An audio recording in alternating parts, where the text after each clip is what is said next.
जोहार साथियों, रमजान का पवित्र महीना भी चल रहा है और हमको लगता है कि और चंद दिनों के बाद ही फिर खुशी का पर्व ईद आएगा। इस बीच में विगत 21, 22 और 23 तारीख को आरएसएस का जो सबसे बड़ा कमेटी होता है, हम लोग सबको ही जानते हैं, वो उनका अखिल भारतीय प्रतिनिधि सभा होता है, जहां वार्षिक प्रतिवेदन भी प्रस्तुत किया जाता है और आगामी दिनों के कार्यक्रम भी तय किए जाते हैं। हमको याद है कि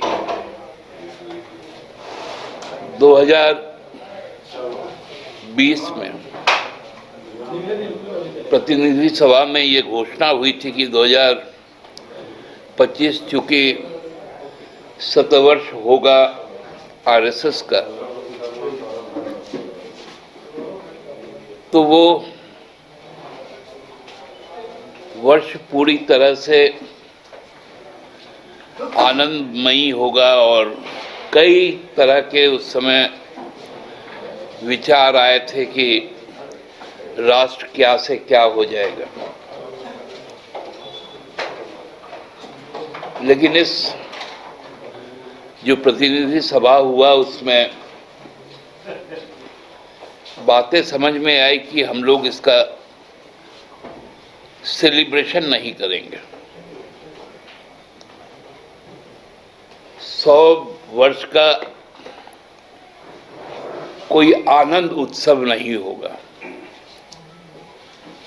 ये वर्ष आरएसएस का एक्सटेंशन का वर्ष होगा, उसके फैलाव का वर्ष होगा। उसमें कई आंकड़े दिए गए, कई हजार, कई लाख शाखाओं का और वर्ग संगठन के कामकाज का ब्यौरा दिया गया, जिसमें सबसे ज्यादा शाखाएं दक्षिण भारत के हिस्से में ही आई और संचालित भी हो रही है। पूरे इस प्रतिनिधि सभा में आदरणीय मोहन भागवत जी भी थे,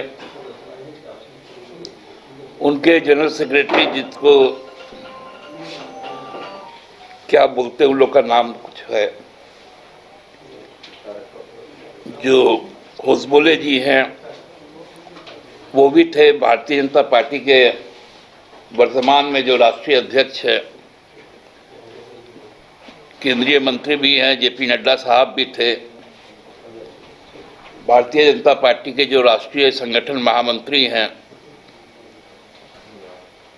बीएल संतोष जी भी थे। सबने 3 दिन तक बड़ा गहन विचार विमर्श किया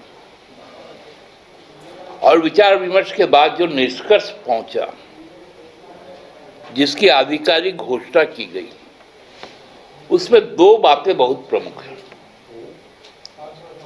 एक है मणिपुर। आरएसएस यह मानती है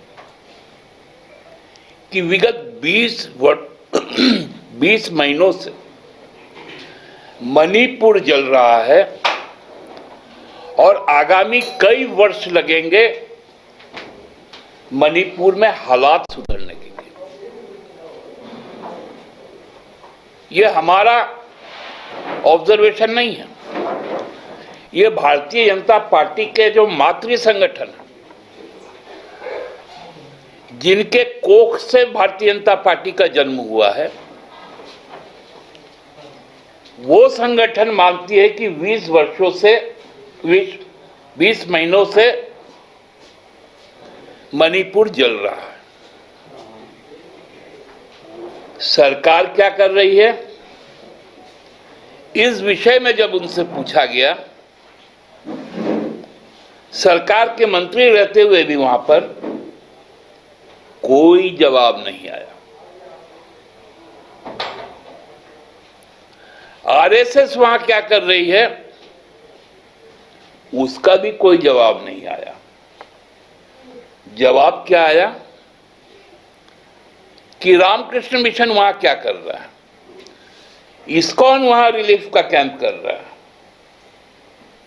चिन्मय मिशन वहां पर काम कर रहा है, सरकार वहां काम नहीं कर रही। कुछ दिन पहले हम लोगों ने पार्लियामेंट में देखा, राज्यसभा में एक संवाद माध्यम का एक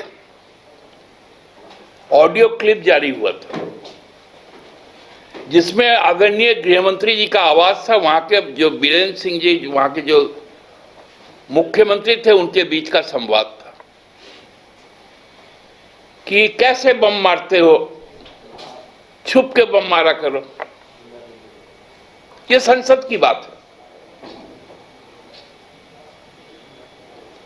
और आरएसएस ने भी कहा कि वहां पर सरकार ने कोई काम नहीं किया।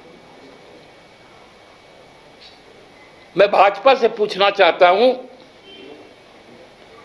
कि बहुत ज्यादा आपको जनजातीय समुदाय से प्यार है, तो नॉर्थ ईस्ट में जहां 100% जनजाति बहुल के लोग हैं, उसको आपने क्यों उसकी अवहेलना की? यह बहुत बड़ा प्रश्न है और भारतीय जनता पार्टी को इसका उत्तर देना चाहिए। और दूसरा मुद्दा जो आरएसएस ने कहा वो परिसीमन था। जिस बात को हम लोग बार बार कहते हैं कि यह परिसीमन राज्यों के बीच एक खाई पैदा करेगा। दक्षिण भारत का संतुलन बिगड़ जाएगा, उत्तर भारत का प्रतिनिधित्व बढ़ जाएगा।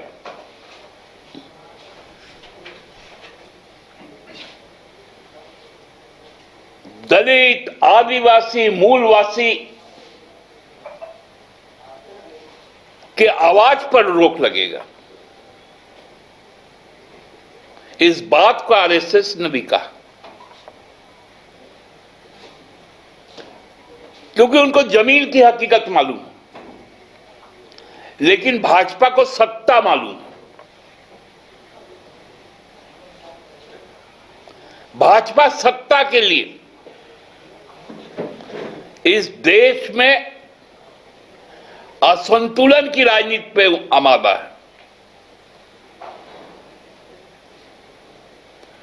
2011 की जनसंख्या को आधार बनाकर 2025 में 26 में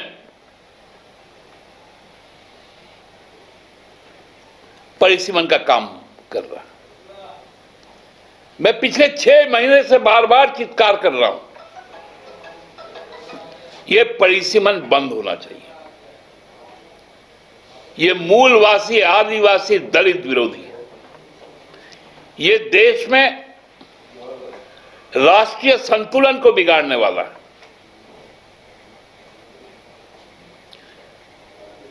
डिस्प्रोपोर्शनेट ऑफ रिप्रेजेंटेशन हो जाएगा।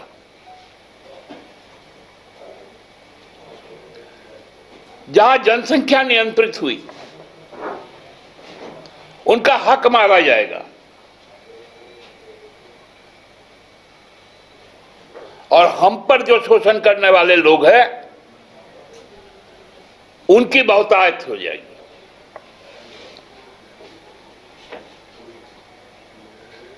मैं आरएसएस का ही बात कर रहा हूं। यदि आरएसएस इस बात को समझती है और जानती है और बोल रही है, तो भारतीय जनता पार्टी क्या कर रही है? अभी सदन चल रहा है, नेता प्रतिपक्ष भी ट्राइबल है, यहां के मूलवासी हैं, आदिवासी हैं। सदन, क्योंकि वो भी शाखा में रहे हुए हैं, वो भी आरएसएस के स्वयंसेवक रहे हैं,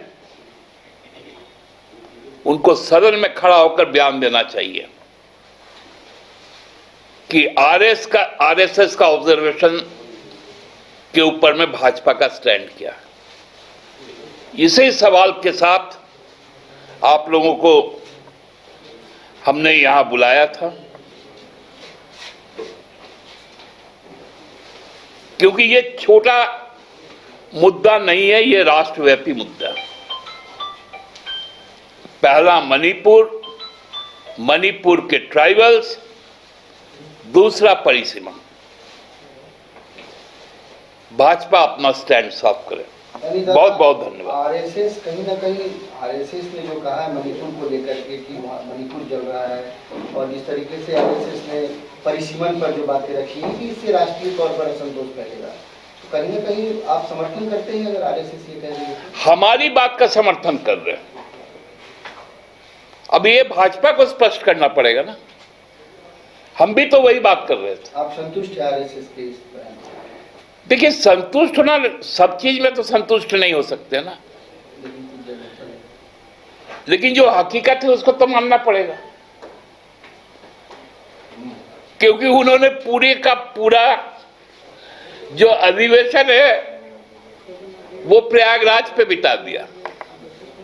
तो प्रयागराज पे बिता दिया तो भाई प्रयागराज के हादसे में जिनकी मृत्यु हुई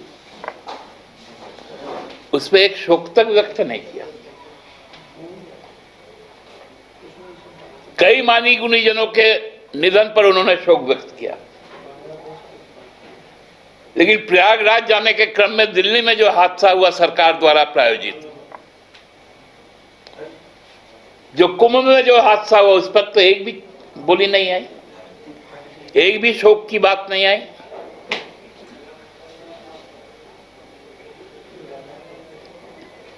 लेकिन बात कहीं ना कहीं घूम फिर के फिर वही हिंदू धर्म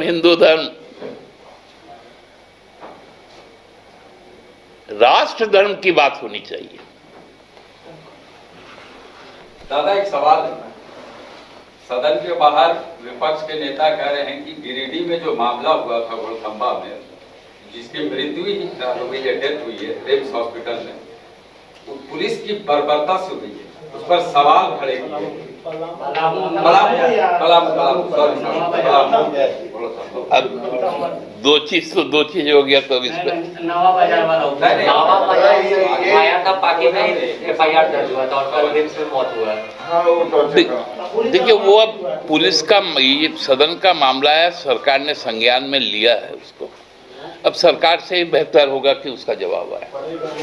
क्या आपको लगता है कि भारतीय जनता पार्टी और आरएसएस में थोड़ा मतभेद हो गया है इसी स्टैंड से, जो आपने जिसका बयान किया है, क्या लगता है कुछ दूरी हो गई? अब जेपी नड्डा साहब का ही बयान है कि हमको आरएसएस नहीं चाहिए। अब हम इतने मजबूत है कि हमें आरएसएस की जरूरत नहीं है, तो फिर आपको आरएसएस की जरूरत नहीं है तो उस बैठक में आप गए क्यों? यही तो समझ में नहीं आता ना, इन लोगों का कैरेक्टर क्या है। पटना में बड़ा वक्फ बोर्ड को लेकर 26 तारीख को इमारत शरिया के साथ साथ कई मुस्लिम संगठन वहां पर जुटेंगे और उनके तरफ से गुरुजी के नाम पर एक खत भी आया है, और उस अनुरूप हम लोगों ने भी उनको समर्थन देने का वायदा किया, और 26 तारीख को वहां पर जो गर्दनी बाग में जो धरना कार्यक्रम होगा उसमें मैं भी शामिल होऊंगा। और हमने पहले भी बहुत साफ शब्दों में आपसे कह रखा है कि वक्फ बोर्ड के कानून में जिस प्रकार की विसंगतियां लाई गई उसका हम विरोध करते हैं, और वक्फ बोर्ड हमारे यहाँ पर ऑलरेडी कॉन्स्टिट्यूटेड है। हमारे ही सांसद जनाब सरफराज जी उसके चेयरमैन हैं। हम अपने यहाँ पर जो हमारा जो वक्फ बोर्ड का कानून है, जो बाईलॉज है, उसको पूरी तरह से लागू करेंगे। जो अमेंडमेंट आया है, जो अभी तक पास नहीं हुआ है, अब ये तय करना है तेलुगु देशम पार्टी को, जनसेना पार्टी को और जदयू को कि वक्फ बोर्ड पर उनकी क्या राय है।